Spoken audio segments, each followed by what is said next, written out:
So we got Steve Perrault here from the Section 10 podcast, Barstool Section 10 podcast. Steve, how are you? I am phenomenal. I am excited. Baseball is around the corner. I can't wait. It's been a long off season, but yeah, thanks for having me on. Absolutely, buddy. So what else do you do for Barstool? How did Barstool start? How did you get started with them? How did the Section 10 podcast start? Did you start it yourself, or was that Jared? Was that you and Jared, or? It was Jared and Pete Blackburn. So Pete is now with CBS Sports, but at the time he was writing for, I think, Uprocks. It was some other website. Okay. I've been full time at Bleacher Report for the last 5 years now, just doing Section 10 for Barstool. But yeah, the start of it was interesting. The start of it was definitely interesting because they started the show up themselves. And then I didn't know anything about it. My buddy Gary Streisky, who was working at Nesson at the time, which is where I was, retweeted it, and I gave it a listen, and I was like, oh, this is pretty good. This is a good show. I think the thing that like initially got my attention was the intro had the PA guy at Fenway. So the intro was like, ladies and gentlemen, boys and girls, welcome to the Section 10. And I was like, oh my God, they got the PA guy already. And that was back in episode 10. We're now on 373, but so I reached out to Jared via LinkedIn because his DMs were closed, which is kind of wild. And and he got back and was like, yeah, we're looking for a producer. And we all went to Endicott. So I kind of milked that. We all went to Endicott College, me, him, and Pete Blackburn. Okay. And so I was like from one goal to another because that's the mascot. I was really trying to milk that aspect of it. But I knew my time at Nesson was coming to an end soon. And I was trying to look for the next thing. And sure enough, that worked out well. And it's been, we've been doing it for this is the 7th season we've done Section 10, which is crazy. Yeah, so I'm from Philadelphia. I'm a Red Sox fan, which obviously not many people really enjoy that. But, I know that's tricky. Yeah, it's a little bit tricky, but like it's just funny how like when I go to a game, like it's weird. Like they want to harass you, but the 5 fans who are actually in the stands at Citizens Bank Park on a normal day, like they actually try to harass you. You're like, all right, well, there's 5 of you here. Like I don't like you really want to come at me for being a fan of another team, but like it's just kind of funny how it all works out with like the whole Red Sox thing. Like I've been a Red Sox fan my whole life, which is crazy. My dad was a big Red Sox fan back in the 80s and the 70s and stuff. So then he passed away in 2001. So I decided I just carry the torch. 100%. Yeah. And the sad part is he never got to see a Red Sox World Series after he passed away. They ended up winning 4.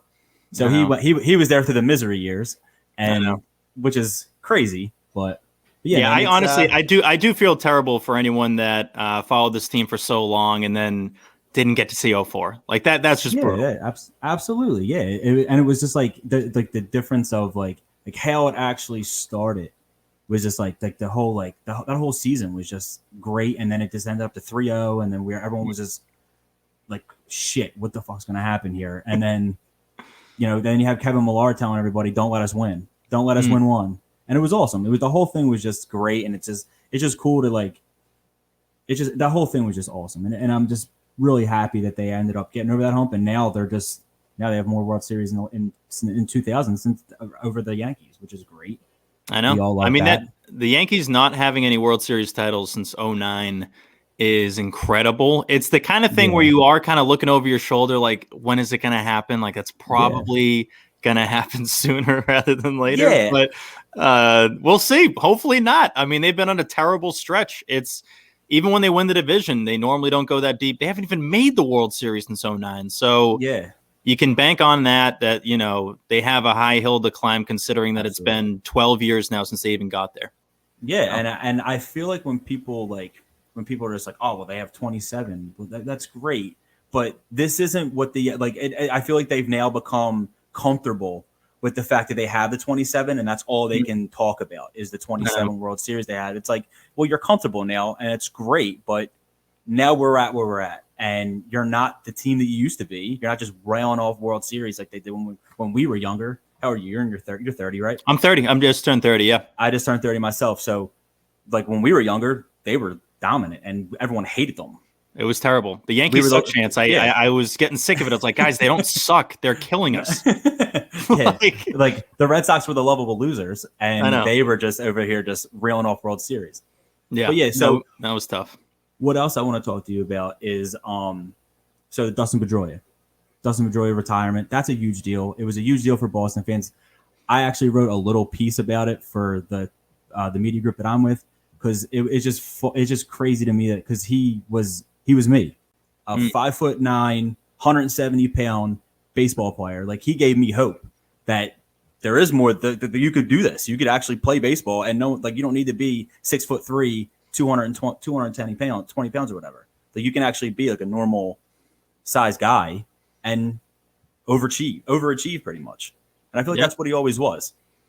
Yeah, no, Pedroia, I mean, we were lucky to interview him for Section 10. That was a ton of fun last week. And he's somebody that I think very easily should have his number retired in Boston. I don't think that should be something that needs to be like a discussion. Like, I tweeted that out and so many people are like, oh no, there's no chance he should. It's like, how does he not reach the criteria? Like, the guy technically won 3 World Series titles here. Yeah. He was an enormous part of 2 of them. He won Gold Gloves. He went to the All-Star game, won the MVP, won Rookie of the Year.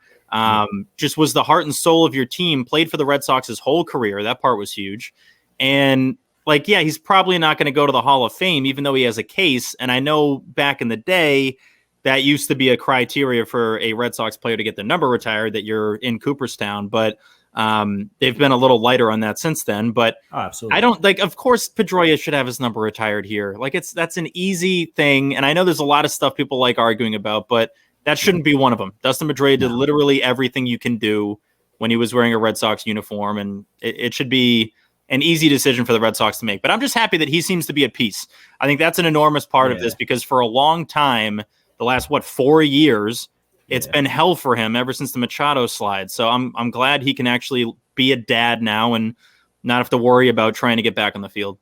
Absolutely. Yeah. And I always and like you just said about him being at peace, like, you could just tell, like, there's not going to be any more of that, him trying to come back and him just letting himself down and feeling like and it was a shame, because you guys mentioned it on Section 10 about how, Red Sox fans who are like 18, 19 now probably look at him and they're like, come on, dude, stop coming back. But guys like us who grew up watching him, and he was when in high school, that's who we watched. It was Dustin Pedroia. And we are like, please come back. We want to see you succeed. And then he's telling us stories on your podcast about how he can't even walk right now. I know. Or run. He can't run, it's sad. It's definitely sad to see. And you don't want that to happen. And you don't want to see guys like that go through that. Yeah. So I'm glad, like you said, I'm just glad that he's able to, be at peace now. Yeah, that's the biggest thing. He's gone through everything in his career that you possibly could. He won every award. It's unfortunate how it ended. I know when I think it was John Tomasi had asked him in the press conference, do you hold any ill will towards Manny Machado? He said no, but of course he's going to say no. He's not in his, retirement press conference. He's not going to be like, F you, Manny Machado. So it's unfortunate, because obviously Petey didn't want to go out like that. I would have loved if they had some scenario when we're past the pandemic of like a PD day. They're still going to have that, but I more mean like 100%. One last game that he could play in and do kind of the farewell thing like David Wright did with the Mets. But I mean, he'll still have his day. The Red Sox will still retire his numbers. So he's going to have celebrations, and the amount of former Red Sox players that are going to come back for that's going to be a lengthy list. So 100%. Petey will have his day. That's going to be great. And I'm just glad that he can be at peace now, especially he's a guy that I don't want to say grew up with, because I grew up with Nomar and Manny. Yeah, absolutely. But he was right after that. Pedroia was towards the end of high school and then college. He was the years of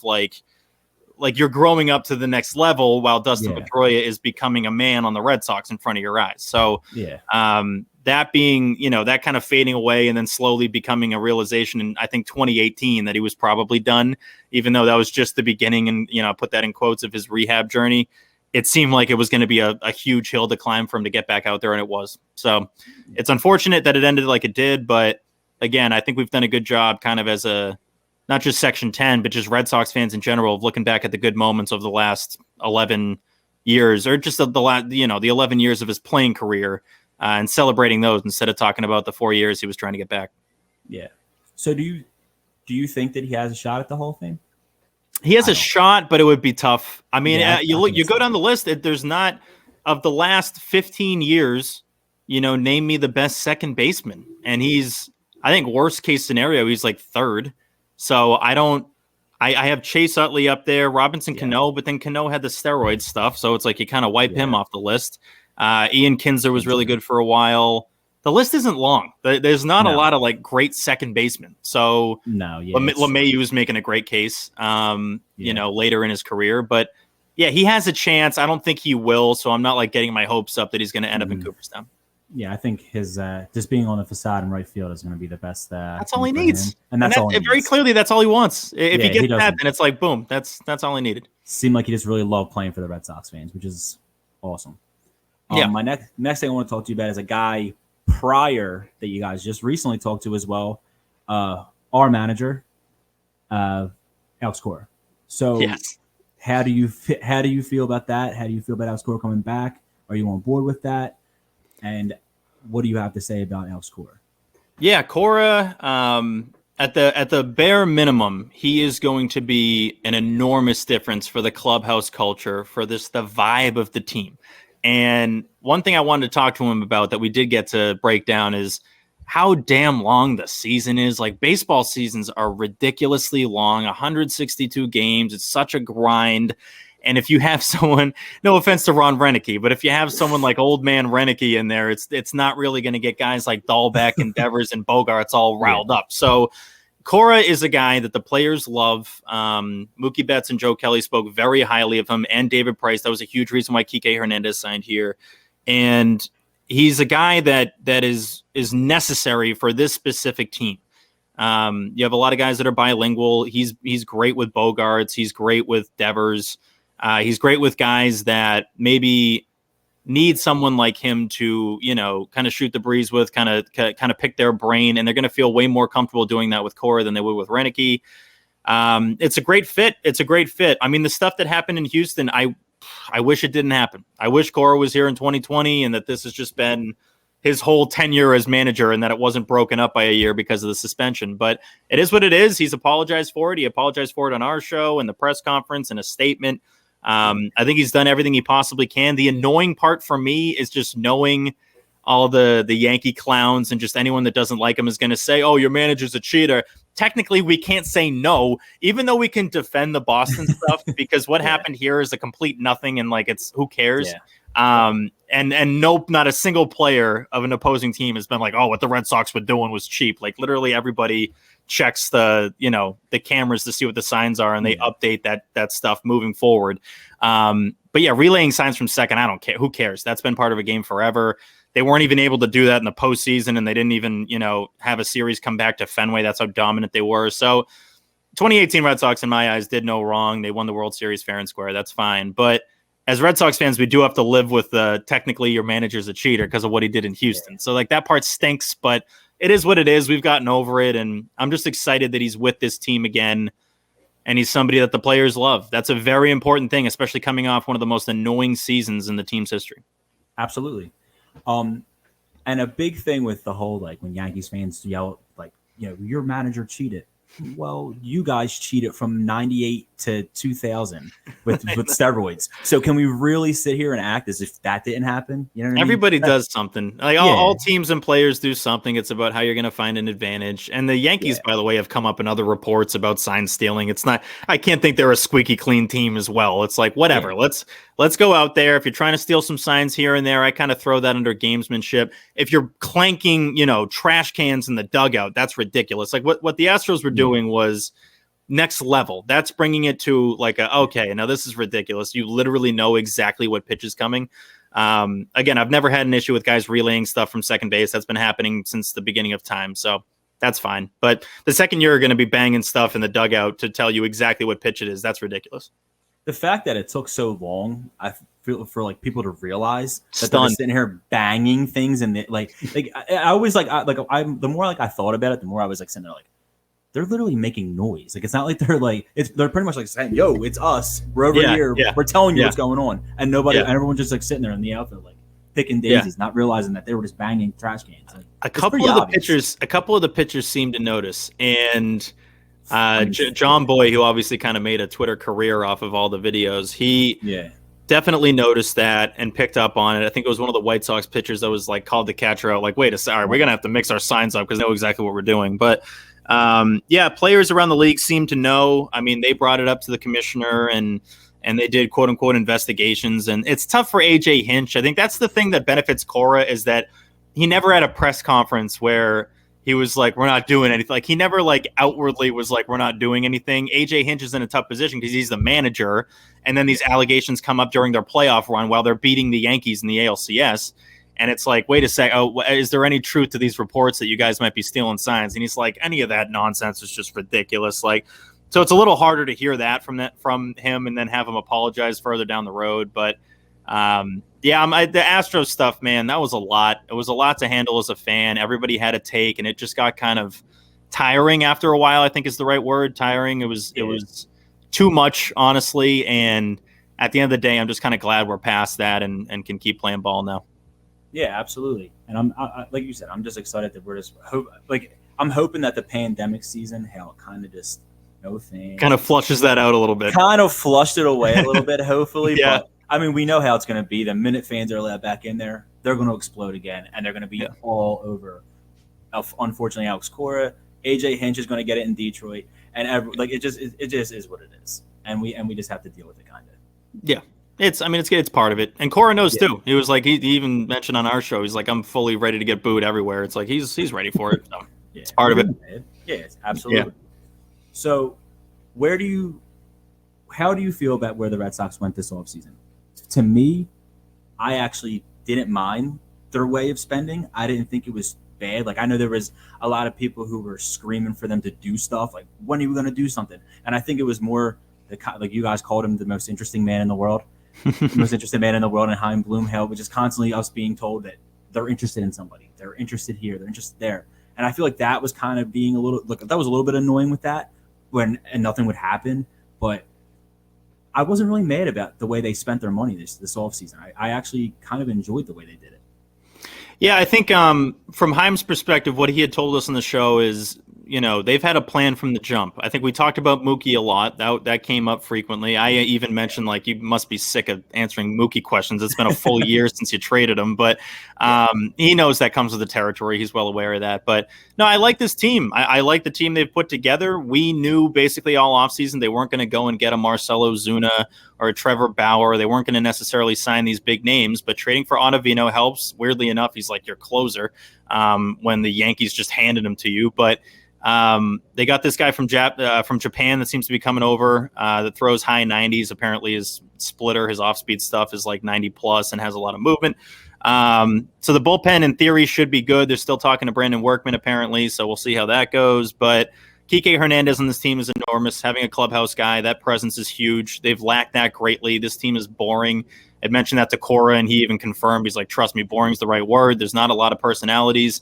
And over the course of 162, you need guys that can yuck it up, that can, bring a better chemistry to the team that you don't have coming off of 2020 or even 2019. So Kike is a big deal there. Having Martin Perez back is awesome. It's big for the show because of Perez Day and all that stuff. But absolutely, he's a great dude, and he's a legitimate major league starter. He's not going to be like a Mike Kickham or Josh Osich. Like, I'm sick of watching those guys. So I'm glad we have at least a full staff of major league pitchers, especially after getting Garrett Richards. So, it's going to be, it's funny because Kike had mentioned in his opening press conference that he's like, I think we're kind of flying under the radar a little bit. And I agree with that. But then it's funny because the Red Sox Twitter account tweeted out a graphic of him saying we're flying under the radar. And they had like the shush emoji of like, we're flying under the radar. I'm like, the point of flying under the radar is not to yell out to everybody that you're flying under the radar. But still, I do feel like that's the vibe with this team. Absolutely. And you still have Bogarts, you still have Devers, you still have JD, and it'll be impossible for him to be worse than he was last year. Jackie might be back. I mean, I don't know. At this point with JBJ, with the Mets apparently not being interested, like there's not a lot of suitors that are knocking down his door. Yeah, so who knows? I mean, the Red Sox are quote unquote interested, so like they are with everybody else. But I am cautiously optimistic about this team, and at worst case scenario, they are going to be more entertaining and fun to watch than 2020, and that's kind of all we could have asked for coming off of that season. Yeah, I saw something the other day, and I was I watch a lot of baseball, and I watch a lot of the Red Sox. They're my team, so I watched a lot of them, and I didn't realize offensively, they were top 10 in pretty much everything. They were well above average in most offensive stats, which it was literally just pitching. Pitching was their biggest issue. I mean, but there was like, and I said this to somebody last week when I was talking to them, and it's funny that there was actually still people who believe that like the Red Sox had like a really, really good chance last year. Like there was so much turnover between manager. Then they had Mookie Betts they lost. Then they lost. Then they lose Chris Sale.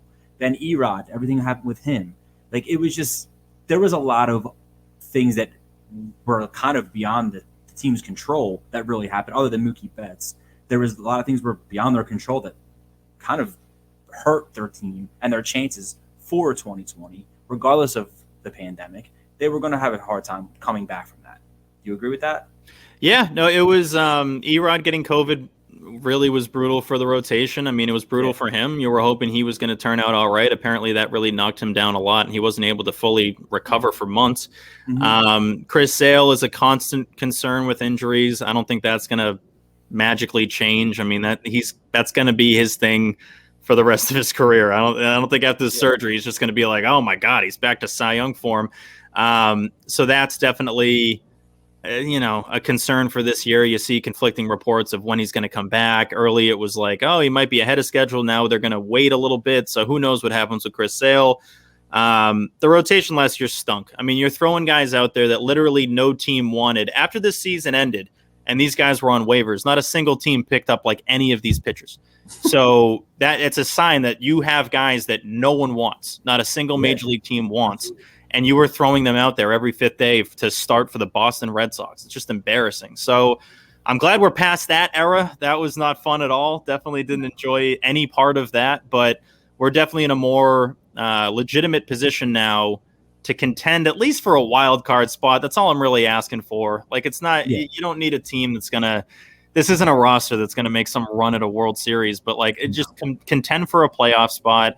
In theory, at that point, anything can happen, but a lot is riding on Erod. If he comes back fully prepared, fully healthy, fully ready to go, then in theory, you had more time off. I know a lot of it was recovering from COVID, but it's a lot of time off on your arm, which is important. You basically just had a year off for your arm to heal up and to be ready for 2021. So we'll see. I mean, it's a team that is it's better built to contend this year, and that's kind of all we can ask for, because that rotation last year it didn't even deserve the word rotation.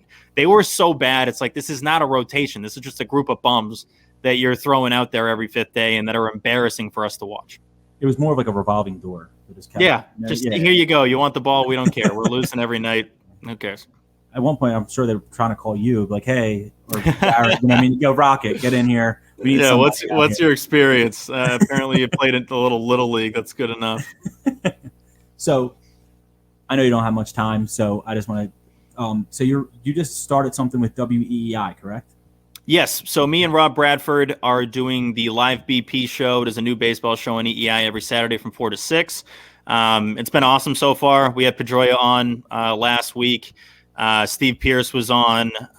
David Ortiz was on. I mean, it's been fun. It's been a ton of fun out of the gates, and I've known Bradford for a little while, probably dating back to early 2018, I would say. When we were doing those interviews in the dugout during that playoff run, I got to meet Rob, and we had kind of began preliminary talks of potentially doing a show, but it was going to be further down the road. And we finally lined it up that we were able to do it now, and it's going to be once a week. And it's another reason why I can't wait for the season, because like the access we have to players is great, and having the backing of EEI is awesome. That was my first internship 13 years ago. And so now to do a radio show for them is really cool. But yeah, I'm excited. I feel like it's something that I can really put my stamp on, and Rob and I I think we have really good chemistry together. So it's a ton of fun, and I'm excited to see what we can make of it. We're already trying to grow the Twitter handles and the Twitter handle, the Instagram handle. So, we'll see where we can take it, but starting off with David Ortiz is cool. That's definitely nice to have Big Poppy on the show, and I'm sure Cora is going to come on. Dahlbeck told me he'd come on, so it should be a lot of fun. I've had a lot of fun so far. Now, are you just always in touch with a lot of these players? Like, how did that happen? How did your relationship with them grow? Yeah, I think people I stay in touch with, it's not a lengthy list. It's like Cora, Dahlbeck, Brock Holt's obviously a very close friend of the program. I mean, he does the intro to Section 10 now. So it's not a lot of them. I never feel the need to like be in touch with the players. I like having their info in case we like, hey, can you hop on the show? Like, can you like do this segment with us? That would be great. Anytime I have an idea of like, something for the show, specifically now for the live BP show, I'm going to try to get people on and try to grow that as much as we possibly can. Obviously Section 10 has a very loyal following at this point. So we're trying to get the live BP show to kind of, get as big a following as it possibly can. But yeah, those are just built over having him on the podcast. I had sent Bobby Dahlbeck some Section 10 shoes, and he was super appreciative of that. So yeah, it's just really kind of building those relationships and understanding that we're not like trying to get them. Like if anything, we're just having him on the show to just kind of like yuck it up. Like it's not like we just want good stories. I just love getting cool stories out of these guys and stuff that they haven't told other people because they know that we're not trying to like, get it like, oh, what was up with that? Why'd you make that terrible decision? Like we have enough people in this market that do that. So we're trying to just be more of the laid back, stuff that people want to hear instead of just like, why did you mess up? Yeah, absolutely. And that's how you want to be. You don't want like kind of like how this is. Like I didn't want to bring you on to like, I just want to talk. Just talk baseball. Talk, you know what I mean? Talk Red Sox and that's what it's about. You know what I mean? And that's what this should be about. It shouldn't be about trying to like prosecute the players or like with Alex. All the reporters love doing it. Yeah, exactly. And it's like a breath of fresh air having you guys on who, like I told you this the other day when we were, talking through Instagram, like it's nice to have you guys just be normal, be normal baseball guys. You know what I mean? It's kind of cool like the way it is. And to be honest, it kind of made me want to do this. Listen to you guys, listen to like Jarrett with his stuff. And it was just, it's really cool. And this is exactly how and what I wanted it to be. Yeah, no, exactly. I mean, it's. I hate hearing like, "Oh, baseball's a dying sport." It's like, yeah, to you, like whatever. Yeah. We don't need the people that are gonna like, burn down. Like, oh, this stinks about baseball, and they got to make the games shorter. And it's like, whatever. Baseball is gonna take longer than other sports. Just deal with it. Like, if you don't want to watch, no one's forcing you to watch. Go watch like Luka Doncic. I don't care. Like, do what you want to do. With your sports preferences, we are going to stick with baseball. Ratings in local markets are as high as they've ever been for baseball. So we have our people. Stop yelling at us. Like that's literally what I feel about baseball all the time. It's like, just shut up. Like if you don't like it, fine. No one's forcing you to like watch baseball. So just shut up now. Like, I've had enough of the people that need to complain and nitpick every little thing about the game. It's like baseball's the greatest. So that's all I need. Absolutely, man. Absolutely. So one last thing before I let you go. Curt Schilling, Hall of Fame. What do you got? I think he's a Hall of Famer, right? He is a Hall of Famer. The unfortunate part is everything he's done off the field, and that's well documented. It's not like that's breaking news, but it does really hit you when he's only 16 votes shy. It's very clear he would have been in the Hall of Fame like 4 years ago if he wasn't causing issues off the field. Yeah. Curt, to me, I mean, He's been great to me. He's been great to me and Jared. He's invited us to his house multiple times. We've done some great podcasts there. Some of our best shows have been at Curt's house. It's just tough, man. Like, because he is a Hall of Fame pitcher. Curt Schilling is like arguably the most clutch postseason pitcher in the history of baseball. And not having that guy in the Hall of Fame because of some controversial things he said off the field feels wrong to me. I'm not going to support some of the stuff he said, but we're trying to act like everyone that's currently in the Hall of Fame is a saint. Like, please, like there are plenty of people that are already in the Hall that have had their own issues off the field. So it's unfortunate. I think that he said, and that he submitted that letter of like, take me off the ballot. It's like, Curt, if you just got 1 year left anyway. Like if he didn't submit that letter, he probably gets in next year. But now my gut's telling me that that's why he's not going to get in next year. And then he's going to need the Veterans Committee to get him in. But either way, I think he'll end up in the Hall of Fame. And that speech is going to be hilarious. Like Curt's Hall of Fame speech, he is going to go after everybody. That's for sure.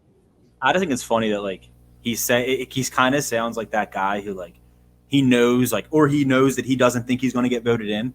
So he's just saying to him like, well, I don't want to be in anyway. Like, I don't want you to vote me in anyway. It's like, all right, well, you do. Because you then openly said you want the Veterans Committee to put you in. So like, you want to be in. Like, yeah. I don't think anyone would ever say they don't want to be in the Baseball Hall of Fame, but he's multiple times he's told us, he said it publicly, that he doesn't think he's a Hall of Fame pitcher. Like he goes by the example of, when I say this name, do you think Hall of Fame pitcher? And he was like Mike Messina, Roger Clemens. Like he's going down the list and we're saying like, yes, yes, yes. And then he said his name. It's like, yeah, we think you're a Hall of Famer. And it's not even like sucking up to you. It's not because we're in like your kitchen. But like, I honestly think Curt Schilling is a Hall of Fame pitcher. What he did in the second half of his career mattered way more than the first half. He wasn't overly dominant in his 20s, but who cares? I mean, it shouldn't really matter when you were dominant in your career as long as it was for long enough. He did it for a long enough period of time with multiple teams dominating in the playoffs, legit dominating in the playoffs. So I think it's a no-brainer, but you're going to have people that love tweeting out there. There was one guy that tweeted out a gif of an empty book. Like, yeah, props to you, buddy, that you voted for nobody, you loser. I have no time for those people. But yeah, Curt Schilling's a Hall of Famer. Roger Clemens is a Hall of Famer. Barry Bonds is a Hall of Famer. Like, what are we talking about? Those are three of the best players of our lifetimes. So it should be pretty easy. Yeah, and I feel like it's, for some people, it's not. They just automatically is like, I always find it weird when grown men call other grown men cheaters.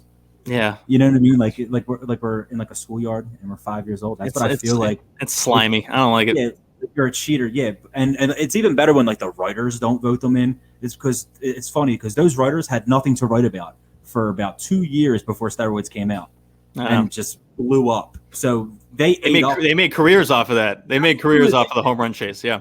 Absolutely, they did. And you know, you got a guy who actually just passed away, in Pedro Gomez, who was huge during that time with Barry Bonds, was hand in hand with him, and I'm sure he was right there voting for him. And I'm sure, and because that was his man, he was with him through that whole time. And it's just crazy to me that people really look at it and go, like, yeah, we're not going to vote him in because he was doing steroids. It's like, yeah, but they gave you something to write about. They gave you a career, so respect that. And vote them in. Yeah, the whole thing is backwards, but I'm not going to say all the writers, but a lot of those writers love making it about them. It's like, oh, now I have the pass. You know, you maybe didn't give me the quote I wanted when I was, you know, writing for your team or covering your team. It's like, now I'm going to keep you out of the Hall of Fame. Like, the whole thing is stupid. I hate that it's gotten to this point. I've been a huge fan of the Baseball Hall of Fame, specifically going to it in Cooperstown. I think I've been 4 or 5 times now. It's my favorite place in the world. It's just such you go there and you like go back in time. Like Cooperstown it feels like it hasn't been touched since like the 60s in a good way. It's just like you exist in this way more peaceful like environment where everyone's not barking at everybody. It's just like you're celebrating the greatest baseball players of all time. And instead of, you know, now you hear Baseball Hall of Fame and all you think about is everyone barking at each other about what their opinions are about what Curt Schilling tweeted or what Barry Bonds did or didn't take off the field. And I hate it. In theory, we're going to be over it a little bit in, I don't know, 10 years. But it's like there's going to be guys like A-Rod coming up. Poppy's on the ballot next year. Will he be a first ballot? Who knows? So it's hard to get away from it. But every third week of January, we have the same conversations of like us yelling at each other. And I'm kind of tired of it, honestly. Yeah, it gives us material to talk about, but it's just, it's getting tired, the same thing every year. And then you mentioned how there was, what, you said 16 voters didn't vote for He's 16 votes shy of the needed 75% to get in. And then there was, what, 12 who just wrote in, who didn't empty give in ballots. Empty ballots. So yeah, there's 12 of the amount that he needed right there. Who knows if they would have voted in? Clearly they wouldn't because they just sent in nothing. But there's 12 votes right there that could have been for him and got him in. But it's a shame that they try to keep guys out like that, and they keep guys out to not for, and especially for us, because that's a big thing. Watching those Hall of Fame ceremonies is great. Allow that to happen for the fans. You want to grow the game. You want the game to grow. Allow that to happen. Yeah, I'm with you. Yeah, you know what I mean. All right, Steve. Thank you so much, man. I appreciate this, and we'll talk. All right. Absolutely. Yeah, let's do it again in the season. We're not that far. Only a week until pitchers and catchers. Let's go. I'm excited, man. I appreciate you having me on, man. That was great. Thank you. All right. That was Steve Perrault from Section 10 Podcast for Barstool. And that is all we got tonight. Thank you so much for watching. Talk to you.